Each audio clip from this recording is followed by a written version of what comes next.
मैं doctor VK. महाजन 1978 में मैंने डॉक्टर मिसेस स्वामी महाजन के साथ मिल करके महाजन आई हॉस्पिटल के नाम से एक नर्सिंग होम स्टार्ट किया था शहीद उधम सिंह नगर में।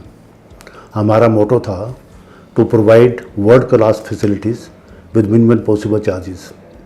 जैसे जैसे एडवांसमेंट होती गई हमें एडवांसमेंट के साथ चलना पड़ा। हमारा मोटो था to buy the technology and to learn the technology and then to practice the technology. और ये हम करते चले गए। हमने पैसे की परवाह नहीं की, हमने पैसे का लालच नहीं किया। इतना हो गया कि जो हमारा पुराना हॉस्पिटल था वो छोटा पड़ने लगा, तो हमें एक नया hospital link road Lajpat Nagar में महाजन आई हॉस्पिटल से बनाया है, जिसके अंदर आगे से ही बहुत ज़्यादा एडवांस फैसिलिटीज़ है। हमारे पास 4 डॉक्टर्स हैं। डॉक्टर मयंक दत्ता वो विट्रो सर्जन हैं, एमडी अपनी एम से कर रखी है, और शंकर नेत्रालय से उन्होंने विट्रो रेटिना के अंदर फेलोशिप की है। डॉक्टर अंकुश महाजन है जो कि बहुत ही रिनाउंड फेको सर्जन हैं। ग्लूकोमा के अंदर उनकी बहुत ज़्यादा शोहरत है इस कंट्री के अंदर। वो ग्लूकोमा में एक ऐसी सर्जरी कर रहे हैं जो कि वर्ल्ड में बहुत ही कम लोग करते हैं, उसको बोलते हैं नॉन पेनिट्रेटिंग ग्लूकोमा सर्जरी। उन्होंने काफ़ी पेपर्स इंडिया में और बाहर कंट्रीज़ के अंदर प्रेजेंट किए हैं और आगे भी इसके ऊपर वो काम करते जा रहे हैं। डॉक्टर नीतीश महाजन वो विट्रो रेटिना सर्जन है, उन्होंने भी शंकर नेत्रालय से फेलोशिप की है और साथ में वो स्क्विंट का भी काम कर रहे हैं। महाजन आई हॉस्पिटल नॉर्थ इंडिया के सबसे बढ़िया आई हॉस्पिटल्स में गिना जाता है।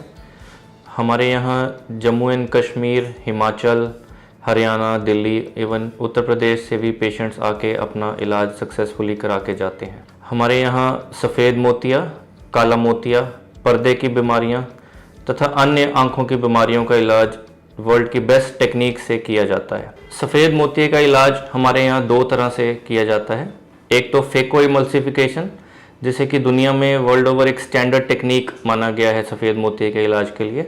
इसके लिए हमारे पास दुनिया की बेस्ट फेको मशीन, जिसे कि एल्कॉन सेंचुरियन बोला जाता है। बहुत ही कम सेंटर्स नॉर्थ इंडिया में हैं जो एल्कॉन सेंचुरियन मशीन से आपका इलाज फेको के द्वारा करते हैं, क्योंकि ये मशीन बहुत ही कॉस्टली है। दूसरा तरीका हमारे पास लेज़र अथवा जिसे रोबोटिक कैटरेक्ट सर्जरी भी कहा जाता है, उससे भी हम करते हैं। उसके लिए हमारे पास दुनिया की बेस्ट मशीन जिसे कि ज़ीमर Z8 कहा जाता है।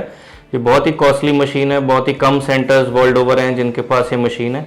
इससे हम रोबोटिक या लेज़र कैटरेक्ट सर्जरी करते हैं। काले मोतिये के इलाज के लिए हमारे पास टेक्निक है जिसे बोलते हैं माइक्रो इंसिजन ग्लूकोमा सर्जरी या non penetrating glaucoma surgery.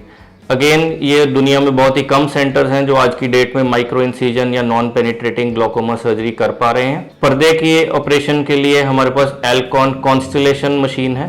Alcon constellation को भी दुनिया में बेस्ट पर्दे के ऑपरेशन की मशीन के नाम से जाना जाता है। आज मैं आपके सामने एक बड़े ही महत्वपूर्ण विषय डायबिटिक रेटिनोपैथी की जांच और इलाज के बारे में बात करूंगा। विश्व में डायबिटीज एक मुख्य रोग बनकर उभर रहा है और WHO के मुताबिक आने वाले समय में ये आंखों को ग्रस्त करने वाले मुख्य रोगों में से एक बनकर उभरने वाला है। कि किस प्रकार ये रोग आंखों पर असर कर सकता है और इसके इलाज और जांच के क्या क्या तरीके हैं।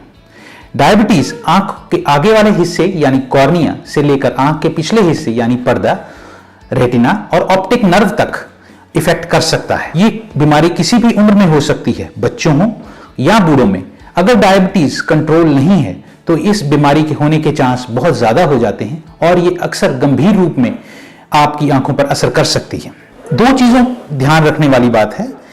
पहली बात, जरूरत है डायबिटीज के बहुत अच्छे कंट्रोल की, चाहे वह आपके आहार पर नियमित कंट्रोल करके हो या व्यायाम करके या फिर डायबिटीज विशेषज्ञ की सलाह से हो। किसी भी प्रकार से आपको अपना डायबिटीज अच्छे से कंट्रोल करके रखना है। दूसरी अहम बात है कि आप अपनी आंखों का नियमित जांच एक अच्छे आई स्पेशलिस्ट या एक पर्दे के माहिर से करवाएं। अगर इस जांच के समय आपके पर्दे में या आंख के किसी भी हिस्से में डायबिटीज का असर पाया जाता है तो आपका डॉक्टर आपको इससे बचने के उपाय और इसकी रोकथाम और इलाज के उपाय भी जरूर बताएगा।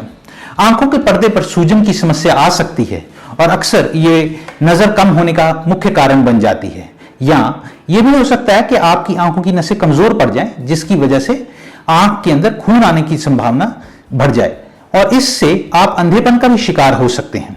मुख्यतः यही बीमारियां आंखों को कमजोर बनाती हैं। इसके अलावा सफेद और काला मोतिया होने के चांस भी डायबिटीज के अंदर ज्यादा हो जाते हैं। सो इसलिए आपका इन चीजों के बारे में जानना बहुत ज्यादा जरूरी है। आपकी आंखों की जांच में slit lamp examination, fundus checkup यानी कि आपके पर्दे की जांच, ओसीटी, एंजियोग्राफी का प्रयोग किया जा सकता है। और अगर डॉक्टर कहे तो ये आप जांच जरूर करवाएं, क्योंकि इससे आपके उपचार में काफी मदद मिल सकती है। अगर उपचार के बारे में बात करें तो 3 मुख्य तरह के उपचार बताए जाते हैं। पहला, लेजर किरणों से। ये कई सेटिंग्स में करनी पड़ सकती है, जिस प्रकार भी आपका डॉक्टर आपको गाइड करे और जिस भी आंख में आपको बताया जाए, कृपया करके लेजर जरूर करवाएं। दूसरा जो आजकल काफी प्रचलन में है वह है एंटी वेजेफ इंजेक्शंस। एंटी वेजेफ इंजेक्शन अक्सर कई बार लगाने पड़ते हैं और कुछ महीनों के अंतर पर इनका किसी भी आंख में बार बार प्रयोग करना पड़ सकता है। तीसरा जो कि आजकल काफी एडवांस्ड तरीका अपनाया जा रहा है वह है आंखों के पर्दे का ऑपरेशन। अक्सर ये उस समय किया जाता है जब आपकी जो डायबिटिक रेटिनोपैथी की स्टेज है वो अक्सर ज्यादा बड़ी होती है या ज्यादा गंभीर रूप से आपकी आंखों में समस्या बढ़ चुकी होती है। सो कृपया इन तीनों इलाजों के बारे में अच्छे से जानें, अपने डॉक्टर से पूछें और जो भी तरीका उत्तम हो उसे अपनाएं। ये तीनों इलाज तभी फायदेमंद होंगे अगर आप इलाज के साथ साथ अपनी शुगर का भी अच्छे से कंट्रोल रखेंगे। अक्सर ये बात मरीज भूल जाते हैं और वो इलाज की तरफ, आंखों के इलाज की तरफ ज्यादा ध्यान देने लग पड़ते हैं। लेकिन मैं एक बात आपको अच्छे से समझाना चाहूंगा कि अगर आप आंख का जितना मर्जी अच्छा इलाज करवाएं, लेकिन अगर आप अपनी डायबिटीज को कंट्रोल नहीं करेंगे तो कोई भी अच्छे से अच्छा इलाज फेल हो सकता है और उसकी उतनी कामयाबी नहीं मिलेगी जितना हम या आप उससे उम्मीद रखते हैं।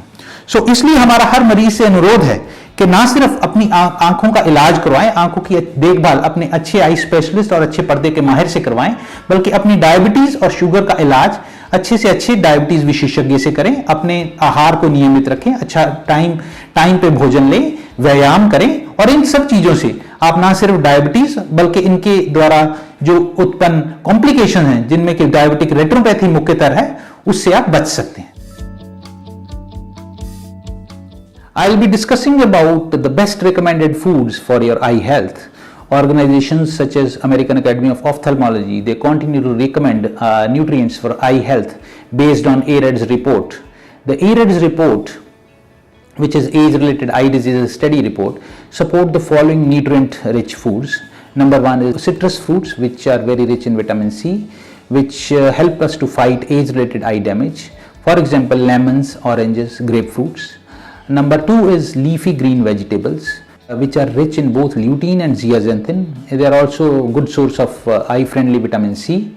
Common foods include spinach, collards, broccoli, etc.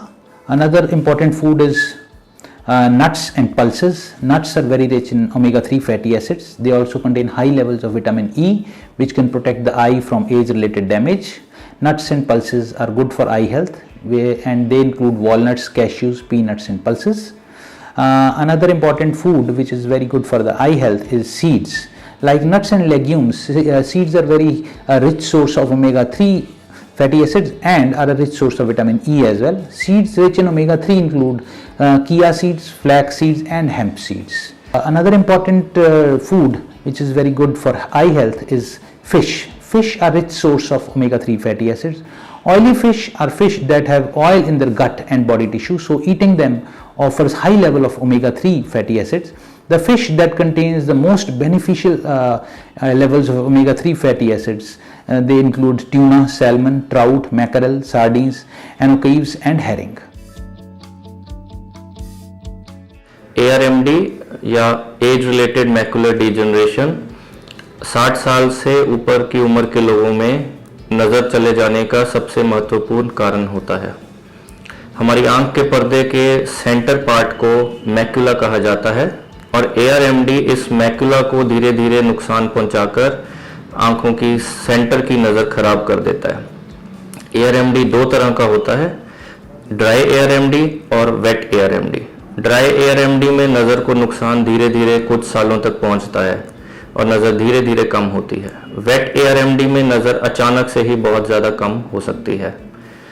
वैसे तो 60 साल के किसी भी इंडिविजुअल में ARMD होने का चांस रहता है, परंतु जो लोग सिगरेट स्मोकिंग करते हैं उनमें ARMD होने का चांस जनरल पब्लिक से कहीं ज़्यादा रहता है। ड्राई ARMD की ट्रीटमेंट के लिए मरीजों को एंटीऑक्सीडेंट कैप्सूल्स या टैबलेट्स सारी उम्र लेने पड़ते हैं ताकि ये डिजीज़ रुकी रहे, आगे ना बढ़े।